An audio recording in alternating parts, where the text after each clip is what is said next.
संभालने की जिस तरीके से कोशिश कर रहे हैं, कहीं ना कहीं उसमें वह पिछड़ते हुए नजर आ रहे हैं, क्योंकि शिवपाल सिंह यादव जो है, जिन्हें उन्होंने मनाया नेताजी के चले जाने के बाद, लेकिन उनके रहते हुए जब वह बार बार चाचा और भतीजे की किया था और अखिलेश यादव को 5 सीटें मिली थी और वो इस बार इंडिया गठबंधन के साथ है, तो जाहिर तौर पर देखना होगा कि मुझे नहीं लगता कि अखिलेश यादव को इस बार सीटों पाने का एक फायदा मिलता हुआ नजर आएगा। अखिलेश यादव जिस तरह से हर एक सहयोगी दल को अपने साथ लेकर चल रहे थे, सीटों का होते हुए नजर आएगी, तो जाहिर तौर पर इसका अगर फायदा कांग्रेस ये मुद्दा अभी उठा नहीं रही है जिस तरीके। नेक्स्ट 9 न्यूज़ में आपका स्वागत है। मैं हूं आपके साथ अबरारुल हक रहमानी। दर्शकों, 2024 के लोकसभा चुनाव को लेकर इस वक्त देश भर में तमाम दल जो हैं वो अपने अपने मंसूबों को गिनवा रहे हैं और साथ ही जो सत्ता पक्ष है वो अपने कामों को लेकर जनता के बीच जाकर कहीं ना कहीं एक बार फिर से विश्वास जीतने की कोशिश कर रहे हैं। आज इन्हीं तमाम मामलों पर विस्तार से चर्चा करेंगे कि आखिरकार उत्तर प्रदेश, बिहार, पश्चिम बंगाल, महाराष्ट्र, ये तमाम ऐसे बड़े राज्य हैं जहां पर किसी भी राजनीतिक दल की जीत दिल्ली के रास्ते को आसान बनाएगी, क्योंकि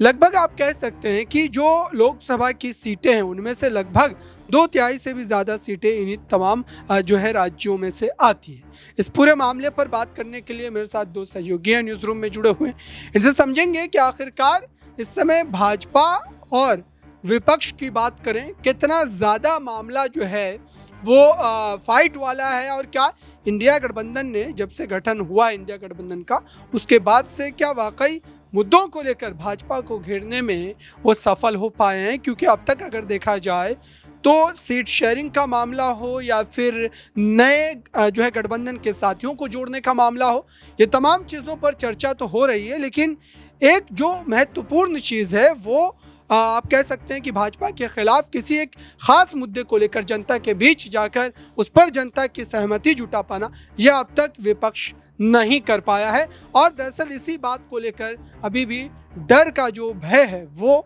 कहीं ना कहीं डरा रहा है। प्रांशी है मेरे साथ। प्रांशी, क्या वाकई बिहार में, उत्तर प्रदेश में कोई ऐसा मुद्दा आपको लगता है जो भारतीय जनता पार्टी के खिलाफ विपक्ष के लिए एक बड़ी उम्मीद, एक बड़ी आस के तौर पर देखा जा सकता है?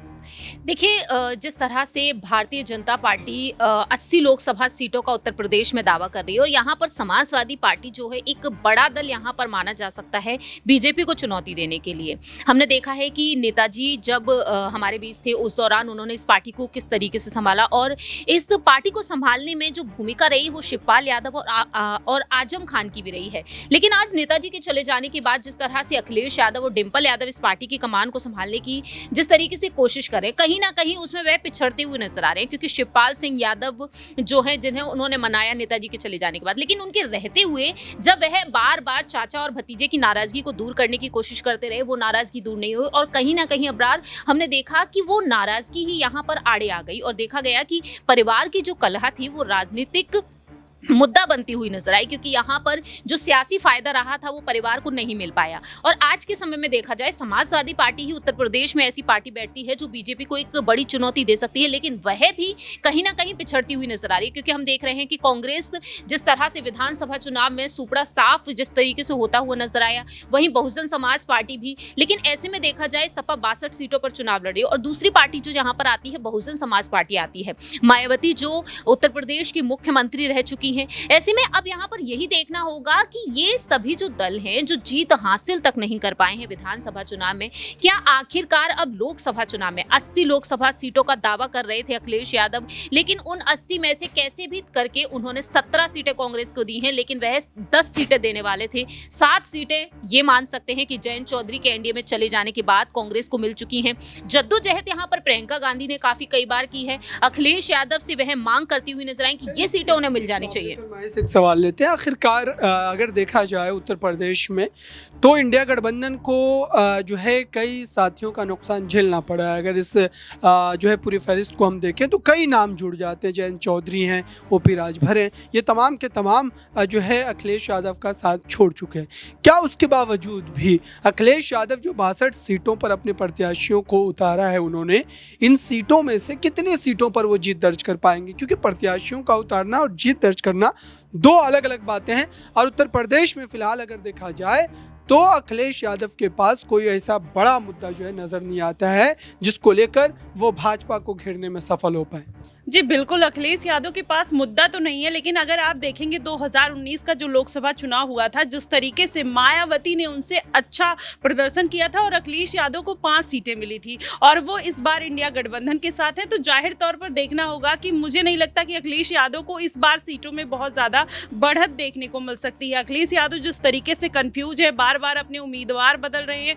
प्रत्याशी बदलते हुए नजर आ रहे हैं। आजम खान के साथ उन्होंने जो किया, तो कहीं ना कहीं जो अखिलेश का समीकरण है पूरा बिगड़ता हुआ नजर आ रहा है और इंडिया गठबंधन के साथ जो सीट शेयरिंग को लेकर कहीं ना कहीं एक बवाल देखने को मिला, इससे अब जनता कंफ्यूज होती हुई नजर आ रही है कि अखिलेश यादव जिस तरीके से ये पूरा अपना राजनीतिक समीकरण उन्होंने बनाया है उस पर वो टिकेंगे या नहीं टिकेंगे, और जिस तरीके से उनकी पूरी व्यवस्था इंडिया गठबंधन के साथ साथ वो चल रहे हैं, ऐसे में जो उनकी एक इमेज है वो कहीं ना कहीं धूमिल होती हुई नजर आई। और जाहिर तौर पर इस बार उनको जिस तरीके से आपने सीटों के बारे में बात की है, तो मुझे नहीं लगता है 5 से 6 सीटों से ज्यादा अखिलेश यादव इस बार अपनी चुनावी रणनीति पर उतर पाएंगे। प्रांशी, इस वक्त उत्तर प्रदेश में आपको क्या लगता है कौन सी ऐसी हॉट सीटें हैं जिसको लेकर के जो है मामला काफ़ी ज़्यादा दिलचस्प हो सकता है, चूँकि कई ऐसी सीटें हैं जिसको लेकर के अभी ये आशंका जताई जा रही है कि अखिलेश यादव हो सकता है कि अपने प्रत्याशियों को बदल सकते हैं। वहीं दूसरा सवाल इससे जुड़ा हुआ ये रहेगा कि